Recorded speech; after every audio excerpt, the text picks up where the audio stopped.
Welcome back to Season 2 of the Powered Up Coaches Show, sponsored by Sideline Power, your number one choice for coaching communications and all things sports tech related.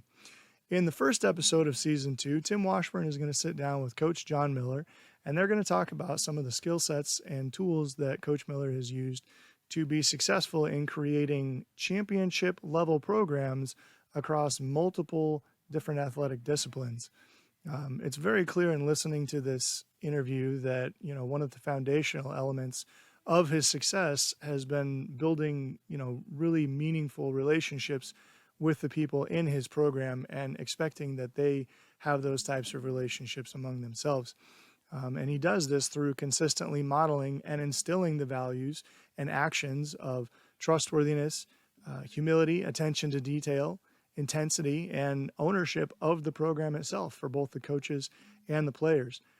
It's clear that this strategy has worked for him because throughout his storied career, his programs have won over 800 games, and he has garnered 7 state titles between boys football and girls and boys basketball. It's a really great episode, and I hope you enjoyed it as much as I did, and thanks for getting powered up.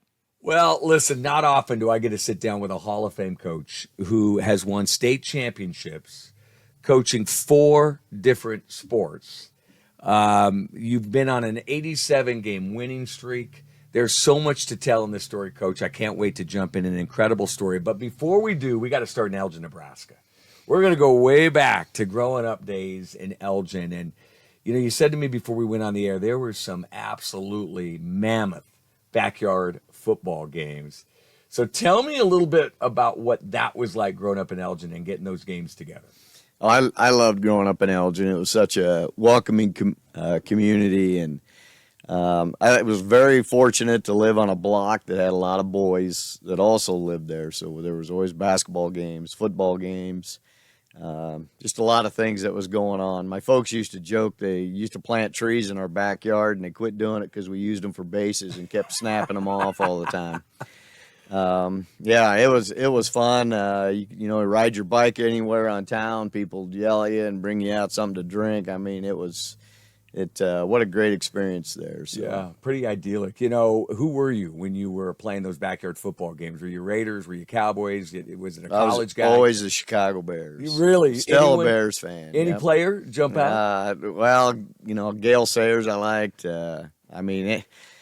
It was more about the Bears itself than an actual player. But, I just love the Chicago Bears. Well, listen, no surprise because they played some pretty brutal defense. And we're going to talk about your defensive strategies as we move ahead. But in those games, everybody had that kid that they were terrified of, that came out here and dominated. Were you that kid, or who was the kid that kind of stood out on the football field in those pickup games? I always used to laugh because I had a couple friends that sometimes when we'd watch games, they would say, "Oh God, I love that hit," and I love making that hit. And I'm one of them guys that are like, I'm the guy that's avoiding that hit. I learned to be Gale Sayers out there. I learned to be really quick and to avoid those kind of hits. So yeah. Well, what a great time growing up. It sounds like, of course, Elgin up there in northeast Nebraska, and you get an opportunity. Here's what kind of blows me away when I was doing the research on this, and you sent me some information. Not often is a kid in junior high given an opportunity to get into a coaching position, but there was someone that had a lot of confidence in you. It was Gale Bly. Gale Bly, yeah. Tell me a little bit about what he saw in you to ask you to help him with his baseball team in the summer when you're just a junior high kid. Well, first of all, I loved baseball. I couldn't. The year that I could actually start playing, then they moved the age up, and I was crushed. I couldn't believe I didn't, because I was looking so forward to that summer. So I would just hang around the ball field and stare through the chicken wire, waiting for a chance somebody to call me out onto the field. But I just hung around the ball diamond all the time. Gale was a tremendous player, played college baseball, and one time he asked me to come in and shag for him, and then that kind of led to all of a sudden I'm hitting the infield, and then next thing I'm coaching the T-ball kids and love it, going with them to Pee-wee games. And what do you think he saw? What did he see in you? I think probably the main thing is my love of the game, kind of like with Gail. I think he just saw how much I enjoyed playing and being around the ball diamond, and so. What was, by the way, what were you, center fielder, shortstop? I was a shortstop. Okay, yeah. And again, not a surprise. They're kind of the quarterback of baseball. Was it your first love, baseball, before basketball, before football? Yeah, baseball was, because that was, that was the main sport when I was growing up.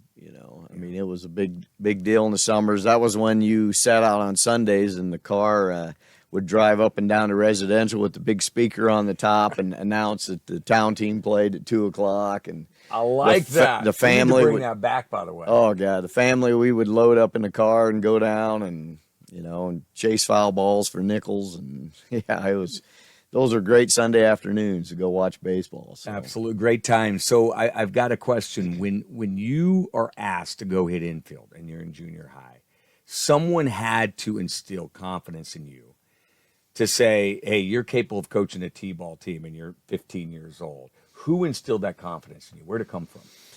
Well, I was around a lot of the athletic programs in Elgin too, and I think, while Gail was playing, I was, always a student manager. I was always watching practice.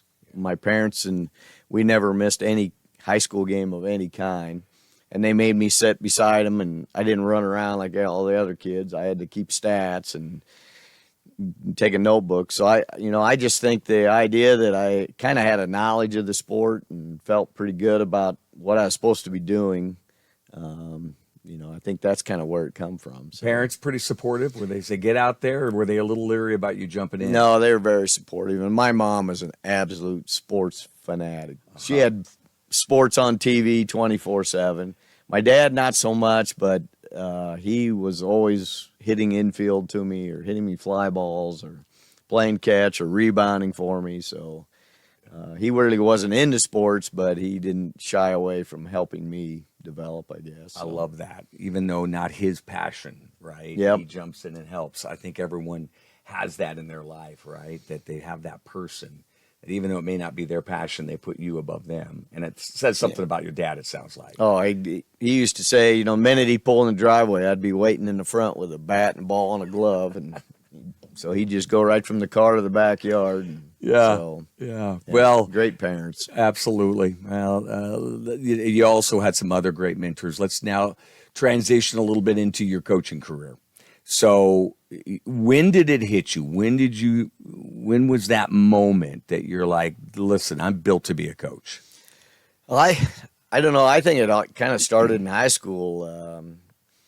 I think just playing the sports, I don't know. I was a quarterback on the football team. I was our point guard on basketball. So I think thought it was my responsibility to be able to guide and to, kind of know what our game plans always were. And I would probably to a coach's chagrin, I probably talked too much during timeouts and even on the floor sometimes. You offered advice to the coach?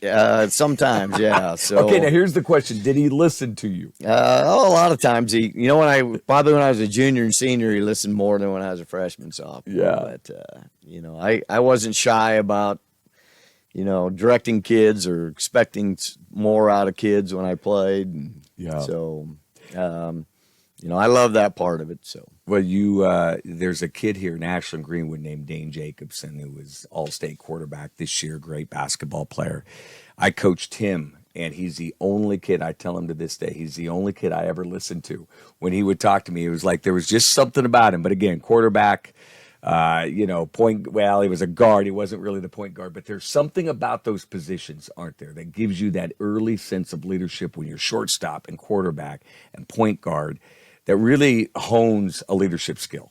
Well, that's something that to me kind of drives the team. So you got to have somebody in that position that has pretty good understanding. Yeah. Well, you should be an extension of the coach, I always thought. So it doesn't sound like there was necessarily that eureka moment that said, I am absolutely going to be a coach. Did you just kind of work towards that? No, I always, sports was just like everything. Like I would go out in the backyard and kick a football around or throw the ball while the Huskers were playing, my mom and I would listen to on the radio, and then at halftime I'd go out and play again, and then she'd yell at me the game was on, and just watching it, listening to it all the time. I just loved it. Nobody had to encourage me to coach. That's what I wanted to do. By the way, who'd you listen to on the radio? Who's your guy? Was it Brimser, or did you have someone else? Because back in those days, they had like 7, play-by-play guys. I don't remember. I just remember my mom and I sitting at the kitchen table, and the radio was sitting right on the counter by the sink, and we would and then Sunday paper would come, and it'd have pictures of the game, and I would cut them out and put them in a scrapbook. And yeah, absolutely. You're either going to be a coach or you're going to be a sports broadcaster. Probably one of the things. Other. Yeah. All right, now you jump in. You now get started.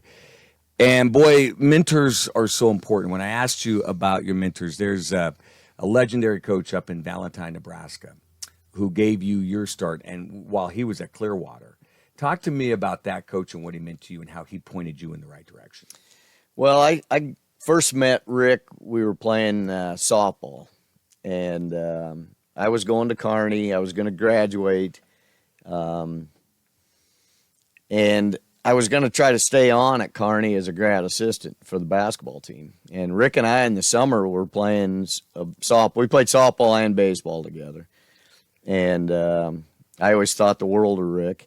And he says, "Hey, there's a PE opening in Chambers, Nebraska." He goes, "I think you need to go interview." And I go, "No, I'm going back." And he goes, "No, you need to interview for that, and get your start that way." So I went and interviewed and got the job at Chambers, and luckily Rick was only 30 miles away in Clearwater, so I spent a lot of time at him and Kim's house, and they Did kind you of get the basketball coaching position right away then that year? Well, or football? I didn't. They had no football openings. Their boys basketball coach, Don Perry, was there already. And the girls' job was open, but I hate to say this, I didn't want the girls' job. I had went and watched a girls' game when I was at Kearney when they first started, and there was like 56 jump balls, and I think it was 11-8. And I remember laughing. I was like, I'll never coach girls. So our superintendent, Fred Boulder, he said, "Hey, you do our girls 1 year, and then we'll readjust. We'll see what we need to do." Because Don at that time had already told him he wanted to go 1 more year. So the idea was I was going to switch over to boys. And so I did the girls a year, had a great time. We did pretty well. And then the boys coach the guy they hired was actually Rick's brother, Wayne. And he was supposed to do the boys or do the girls, and I was going to switch to boys. And we got to talking, and I said, I really didn't mind. I got a lot of players back. We kind of so Wayne took the boys, and I stayed with the girls for 30 more years. So the irony of that, right? Isn't that you go crazy? in there, Yeah. you're not sure you want it, and then obviously you build a powerhouse there, and you go on an 87-game winning streak. But I'm curious, let's step back. What were the misconceptions? What did you learn after you took the job that you're like, I didn't have this right? Well, it really amazed me how hard the girls worked. They really wanted to please. They were so coachable. They were so eager. They really wanted to do well. And then when we started seeing the improvements, because I think they won 1 game the year before, maybe 2 the year before that. And we started winning, so that got fun. And they even started buying in even more, and just the work ethic and that they put into it just won me over, I guess. Mm-hmm. I wasn't a real believer in them when we started, or that I even wanted to be there, and then that completely flipped. So, and I only had like 1 senior then, so I had most of that team back. We went 11-8, and that wasn't too bad. So yeah, I want to come full circle here. I have a feeling, sitting in the stands, and I could be wrong, I bet your mother was loving every second. I get the feeling she probably didn't have an opportunity to play high school sports, right? No. And probably would have loved it. And I'm thinking there was no one more proud sitting in the crowd. Am I right or wrong on this? Well, I would hope she's proud. Yeah. But yeah, they never missed a game. They drove everywhere. And my mom, she'd give me a comment every now and then. So She'd give you a little critique. more of it was than the game itself was maybe my behavior on the sideline or something. Interesting. If she thought I might have yelled too loud once or something. But Yeah. very calm person, and really that's what she wanted me to be. So Well, listen, here's the irony of it. In doing my research here, when you talk about this, and I really do want to dig into this because I think today, particularly in basketball, football coaches are a long ways from the field. Basketball, you're pretty close. The crowd's pretty close to you. I always feel like, there's a little bit of showmanship that sometimes goes on with basketball. But these two coaches that I talked to who had a chance to work for you said he's one of the most composed. He's one of the most disciplined. He doesn't yell at officials, which we got to dig into as well. But I'm curious from that, did your mother instill that in you early on to say, early on, did you have a little more fire and realize pull it back? Or where did that come from? Because they said you were as composed as a surgeon, as a heart surgeon when you're out coaching. well, I think some of it might have come back from high school a little bit. Like I always remember as a player, I always thought, I don't need to be told I just turned it over. I didn't need to be told I just threw an interception. Mm-hmm. And that always kind of upset me, I guess, from the coaching to me. I'm like, tell me what I could have done to avoided that interception. Don't tell me I just threw it. Mm-hmm. Same thing with a turnover. So I kind of carried that with me, in a coaching, I guess, philosophy. When I coached, I always thought that's not who I want to be. I want to be someone who helps them instead of reminds them of the obvious. Right. And then, my mom was pretty even keel with that kind of stuff too. So Sure. You've seen it both ways. So you were an assistant coach. I'm sure growing up, you saw coaches that led with a lot of fire, right? You saw coaches that had more of a calm demeanor. When it's fourth quarter and it's 4th and 6th and they're driving and you have that demeanor, how does that pay off for your team? Well, I always think they can read you if you're nervous and you're uncertain, then I think that's how they're gonna feel. So I always thought if you were composed, then hopefully they were gonna be composed. So. Another thing that is amazing to me is that you don't yell at the officials. And again, I chuckle at that, but on the other side of it, it has become fashionable, right? For a coach to kind of lose their minds on officials, whether it's football or basketball. How have you stayed so disciplined? And again, is that intentional or is it just part of your DNA? Oh, I don't know. Probably a little bit of both. But I always figured, they're going to make mistakes, and I'm going to make mistakes. Our players are going to make mistakes. It doesn't do any good to yell at them. We tell our players, I don't allow them to get on an official. I don't want them to. In fact, I'll ask officials after the game if how our kids were, stuff like that. But I don't know. I guess I just figured they're trying to do the best they can, and so are we. And I'll ask. I'm not saying I don't ever say a word to them. I might ask what they saw there, or what we can do to avoid that call. I think they appreciate that more than they do than just telling them they missed a call or something. So, Yeah, but coach, in fact, go ahead. I've just never thought it was important to try to, demean or get on an official during a game. Well, here's a lesson that a coach could take. I also understand that you talk to your players, and when they are handed the ball from the official, they are told to say thank you and to be polite. Again, this is something in 2024 you just don't see. Where did that come from? I don't know. I kind of remember picking that up somewhere at a clinic one time when I went to it, and they actually had brought an official in and asked. It was kind of from a reverse side of things. How does an official see things and react? And I thought that was a real interesting conversation with officials, and I don't know. That was just one thing we started, I guess. I'm not really sure where it come from. Yeah. Just the fact that. And I still kind of encourage our players to raise their hand when a foul's called on them too. So Boy, that was popular in the 80s, right? 90s, oh, you had to, fouled, yeah, you raised your hand, yeah. You didn't raise your hand, you got scolded. Yeah. Yeah. If they ever bring back this for the charge, though, and the big point, you remember you were waiting, the bucket would be down too, and that was the other thing you had to wait for. You had to wait for the sign that the bucket was good, and you'd go crazy in the crowd. You remember that? Oh yeah. Yeah. Today it's right away. They give it to you. Hey, 87 game winning streak. I think of Cam Linhart, the head coach of Bennington, who's in the midst of an incredible run and the things he's doing as a football coach at Bennington. I have to imagine the stress, though, that you guys experienced at Chambers when you went through an 87 game winning streak. I'm sure there was a lot of fond memories, but there were expectations that were probably above and beyond what a lot of high school kids could take. How did you manage those expectations for your kids? Well, we really downplayed any emphasis on winning. For one thing, we really talk a lot about the process and trusting it, and then the outcomes take care of itself. So we tried to. We never mentioned it, never talked about it. We talked about each game, we had to do to win, as far as execution, who we had to stop, all that kind of stuff. But we never talked about what we wanted for an outcome. Mm-hmm. Just if we do what we're supposed to do, things will turn out the way they're supposed to turn out. We always kind of tried to keep our practice fun. We'd always get some stuff in there that, the kids enjoyed. So, those kind of things I think help kind of keep their mind off it.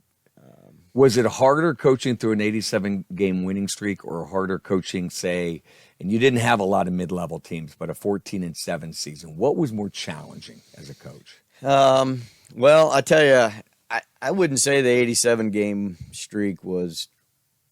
I had good players, and I had competitive players. I had intense players. Half the time, I never even talked at half times. They took care of it. And that's another thing I kind of do encourage. I want the players, I want to hear them first, interact before I say anything. But I had so much faith and confidence in that group that I was never really all that nervous. I used to joke with them, my biggest thing for games is what color tie I was going to put on. And so that was pretty cool. It did start to weigh because after that 87 actually carried into half of another season, and when we did lose, the game we did lose, our girls were really tight, and so the next game we wrote 87 on a big piece of paper, and we threw it in a coffee can and lit it on fire. And our girls actually clapped and cheered. Yeah, that burden off their shoulders. Yeah, it was just like, hey, I'm done with it. You're done with it. Yeah. Let's move on. And we went out and played really well that game. So. Yeah. Listen, you've won state championships in girls basketball, boys basketball, baseball, Legion coach. You've won state championships. You've won over 800 games. You won a state championship in 2007 in football at Chambers. I am so curious when I started thinking about this is how do you take what you know, spread it out over 4 sports? I mean, what is that common denominator that you take, whether you're coaching girls basketball or football, that you take across all sports, that another coach who maybe the junior high coach and the head football coach can take with them as well? Well, I don't think it matters what sport it is. I think it just comes back to the kid himself, the player. If they see that you care and they see that you're invested, it really doesn't matter what the sport is. They're gonna go hard. Like coaching football. I mean, our players knew we were gonna be there for them at any time. We were gonna, whether it's opening the weight room or spending extra time working on passing routes or, they knew that we wanted them to be the best they could be. Mm-hmm. And I think that kind of investment in a kid will make them excel in that particular sport.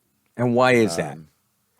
I just think they want to, they want to do well. They want to please. If they have any kind of liking of the sport, they're going to want to get good. They start to see improvement. We really talk about improvement, looking where we're at from practice to practice, from game to game, time to time. you can see a kid just start to develop and get better and better. And that's the fun part of it. And if you get excited about that, they get more excited about it.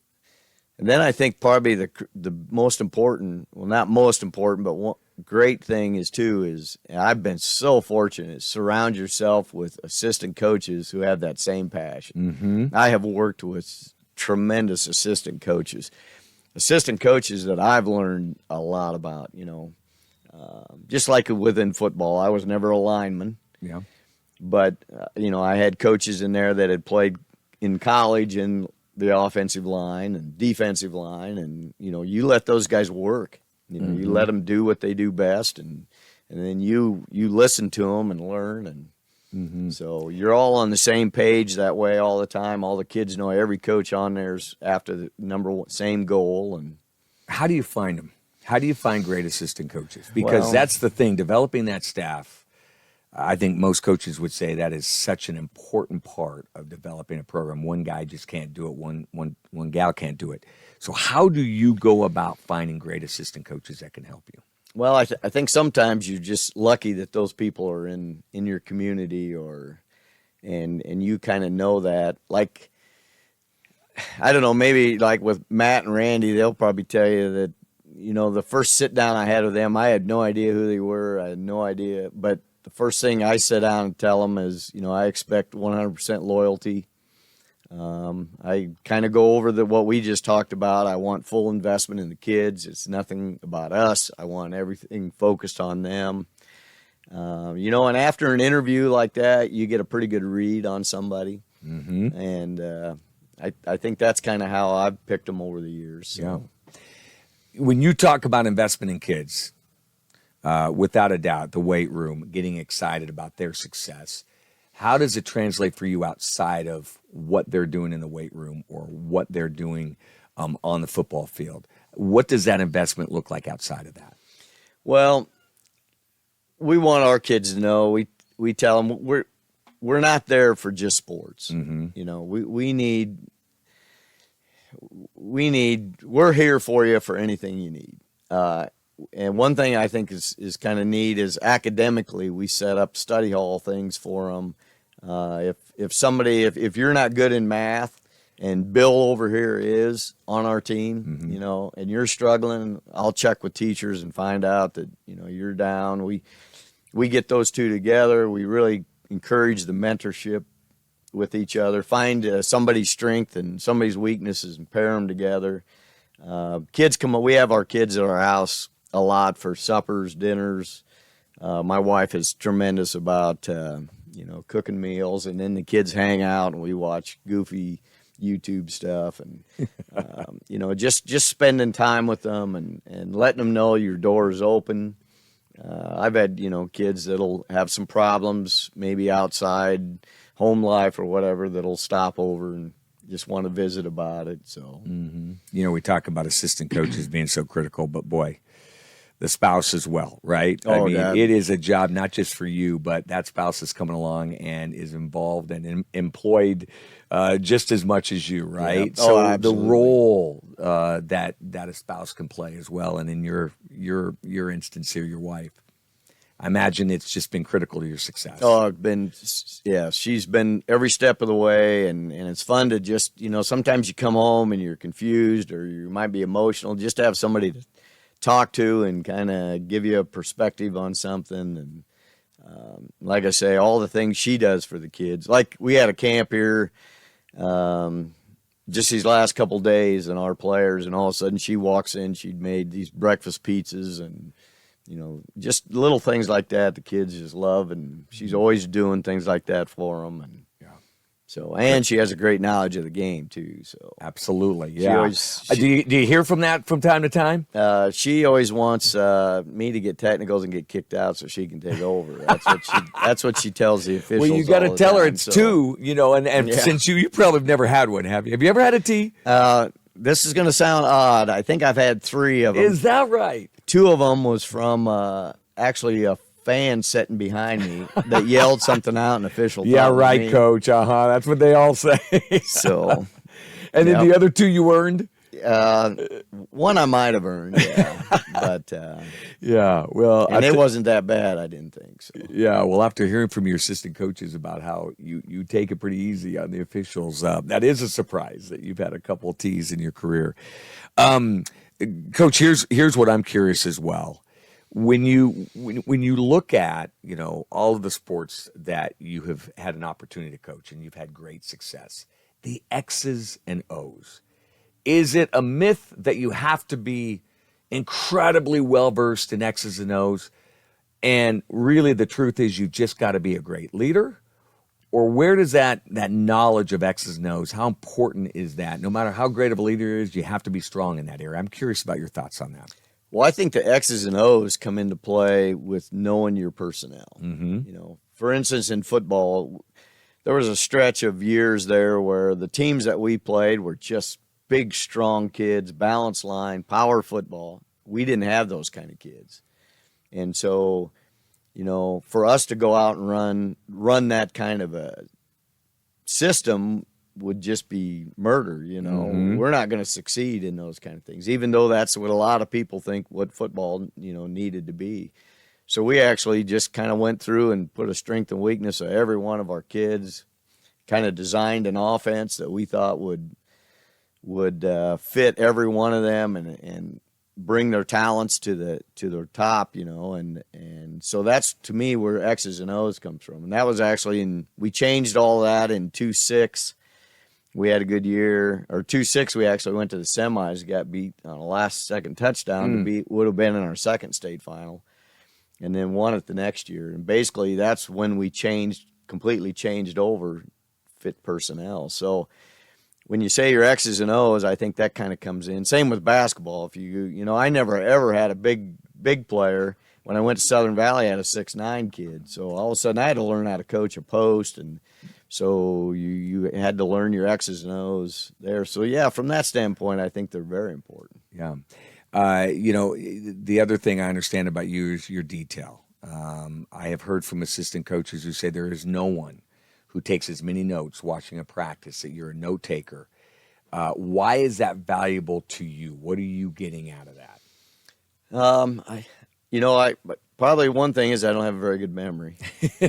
So if I don't write it down, I won't remember it. But I think it's just the corrections I want to make for next day and things that we definitely need to clean up. When it comes down to the final close games of any kind, it's details that matter. And if you don't consistently work on those details, you're kind of setting yourself up for failure. A guy that you've learned from, another great Hall of Fame coach, Bob Schnitzler up there at Battle Creek, won 4 state championships, I think coached in another 5 finals, but then he won track championships. I mean, your careers mirror each other. And you said his system is what you really stole from.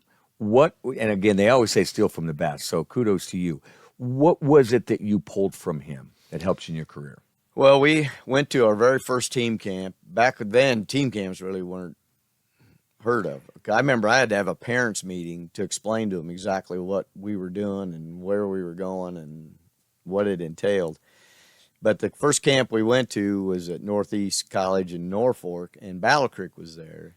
And I knew Battle Creek, the successes of them anyway, but up close and personal, watching them play and watching their girls, and I was like, wow, this is – so we kind of laugh. I just saw Bob at the state tournament, and I pestered the daylights out of that guy. I'd call him, all the time and wanted to know everything. I sat down with him between every break. Every time their team wasn't playing, I think he'd see me coming, he'd head to the bathroom and just tried to absorb it. I just really loved watching their kids, how they played and how they executed and the intensity they played with. And I always went back and said, that's how I want my team to look. So, but how do you get that? I mean, everyone wants their team to be intense. What did he do and what did you do to get that intensity out of your team? Well, I think a lot of it comes back from practice, and I'm not,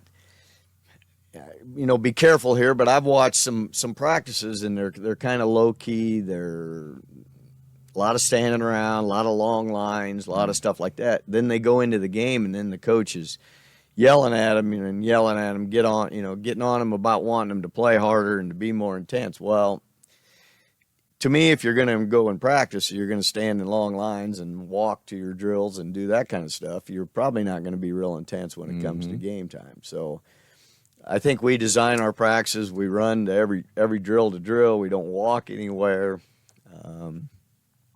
We want to practice hard. We keep score on almost everything. We do validations. There's rewards. There's punishment. It's just constant throughout the entire practice. So I think that kind of develops them into wanting to play intense. So practice intense, have them going. That's the other thing. You don't have guys and girls standing around. I've heard that as well. They're always moving.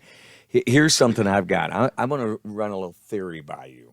Okay. Here's a Hall of Fame coach getting a theory from this guy. I'm ready to listen. But I can't wait to hear it. Your thoughts. All right.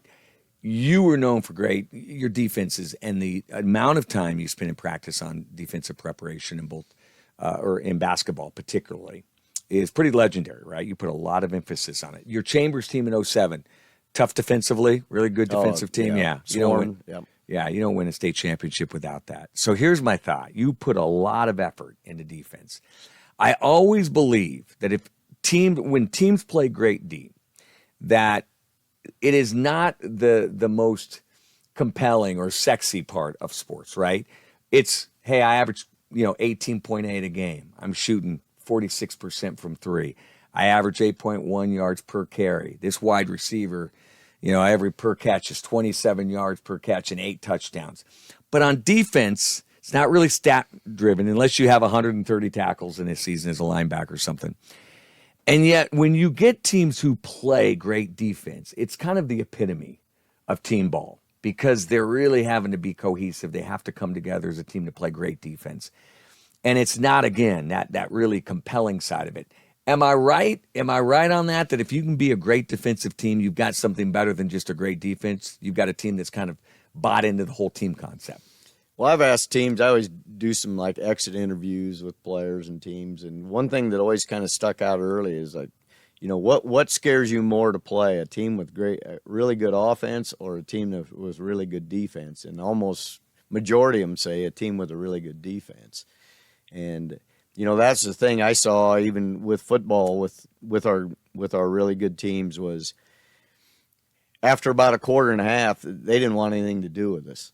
And it wasn't because of our offense. It was because, we were very physical. We had 4, 5, 6 tacklers to the ball carrier every time, those kind of things. Same thing in basketball. I mean, I think we try to just mentally, and that's something you got to stress in practice a lot, but we talk all the time that for 32 minutes, we are just going to be mentally wear you out. And you're never going to have a free anything. Mm-hmm. And if you stress that and you practice that way and you work that way, when you talk about that, I remember doing some camps for some schools, and I would take our girls to the camp, and we would do our first 20-minute warm-up because coaches say, just run it like you would a practice. And in 20 minutes, the other team would be sitting on the sideline, and they're like, we're tired. And our girls are like, this is our warm-up. Yeah. So I think the combination of all that, the intensity, the wanting to play defense, that, you're not going to ever have a free breath during the game. There's no time you're going to just be comfortable. Yeah. And if you can, and you preach that every day in practice, and you preach it, until your kids are so believed in it, that I think that's what kind of develops that. So, well, you certainly have done that. Over 800 wins in all of the sports that you have coached, multiple state championship. Coach, I love reading this. 44 years of coaching. I know you're going to blush, but I'm going to say it anyway. 7 state championships. Again, over 800 victories in boys and girls basketball and football. We're not even talking about baseball wins. And then again, that 87-game winning streak. You've won a boys state championship in 2014 at Southern Valley, the 07 championship in football at Chambers, multiple state championships, obviously at Chambers as well. You've done it all. And I said earlier, I was talking to our producers here, Chris and Tanner, this is the hardest interview I prepared for because there's so much ground that we could cover. We could talk for 2 hours about your career and all of your secrets. But this has been an absolute blast. So we're going to have a little fun to finish up. You ready for this? Okay. All right, here we go. 3 and out. We got to cut down this 10 yards here on first down. So here's the first question, Coach. You get to pick one coach to coach against. One coach in any sport, by the way. And it can go back into the 60s, 70s, whatever. It can be an NFL coach. It can be an NBA coach, a college coach, a great high school coach. Who are you picking in what sport to coach one game against in your career? Oh, boy. And it can be in it. We're going to put you on the same level. So if it's NFL, you're going to put that Chambers team on the same level. Who are you wanting to match X's nose with? Well, if you want to be fun to go against the very best, I think it'd be fun to go against John Wooden. What do you think? I mean, what would you have to do to get ready for him? Oh, man. I mean, when you want to talk about details, every aspect of everything would have to be perfect. So yeah. His details, I mean, you get some of that from him, I imagine, right? He's got so many good books out and different things with his pyramid of success and how he handled things, and just amazing what he did. And he didn't start off, I mean, he made a lot of mistakes early too. But the cool part about that is he just didn't get stuck in his own, he tried to improve and figure out what he's got to do to get better, and that's probably what I like about him the most. Yeah. Double-digit NCAA championships, and of course we lost the great Bill Walton this year, one of his protégés. All right, here we go. You get to take the 07 Chambers team, that football team that won a state title, and you put them up against one of Coach Bob Schnitzler's, any of his 4 championship teams. Not who's going to win, but what would be the key to trying to beat one of Coach Schnitzler's teams? Oh, man. What you're in that room with your assistant coaches on Monday starting the preparation. What are you talking about? Well, keeping the ball away from him somehow, because he always had monster linemen, and he always had a tremendous running back, and a fast running back. Usually would win the 100 at the state track meet. And I think probably the big thing is running that 25-second clock down to about 2 each time before you snapped it. And, little Big Ten football. And have a heck of a punter. Yeah. And punt to the sidelines, right? Yeah. Great track coach as well with Coach Schnitzler, right? He won multiple state titles. And I think he had a baseball championship, so coaching Legion balls. Yeah. Well, listen, you were the king of being a multi-sport coach, so let's talk about a multi-sport player.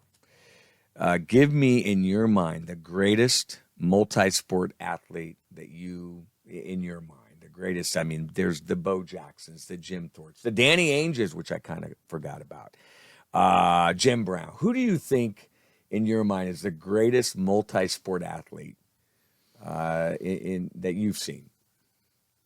That I've seen or even read. It might even be before your time. Well, you got to put Deion Sanders in there. And Deion, you got to put him in there. Bo Jackson, those are definitely 2 that come to the forefront right away. The idea that you can play professional sports in multiples, and I'm not even going to get away from that. I got to mention Tom Kropp. Yes, the Tom great Kropp. UNK coach. Yeah, I mean I think he was drafted in football, basketball, baseball, so professionally. So I got a great story about him. Our AG basketball coach Jake Mose has won a couple state titles himself. He played for Coach Kropp at UNK, and he said Coach Kropp would bring him out when he was a freshman and say, we're gonna go one-on-one, you and me. And he said he'd have his white socks pulled up to his knees, and he said he'd come out and just smoke him. I mean, Kropp he said he was so tough to beat. So even then, he was still competing when he was coaching, which was great. Yeah. Quite I went down. I took a summer class at Kearney, and when Tom was there, and I needed to talk to him. I wanted to talk to him about some stuff, and they said, well, he was in the gym, so I went in there, and he was jumping rope. I didn't want to interrupt him. I sat in there for 35 minutes. And waited for him. Finally, I got up and left. He was still going. He had the old gray crew sweatshirt on, and it was just front of it was soaked, and Yeah. Yeah. He definitely comes to mind. Oh, he was great. Was great. Well, Coach, listen. Oh, by the way, one other name that might surprise you. When I Google searched this too, I want to get some names. Guess what name popped up? A Nebraska guy. Any idea? But then when I thought about it, I thought it makes sense. And it's fairly recent. Football, baseball. Nebraska guy.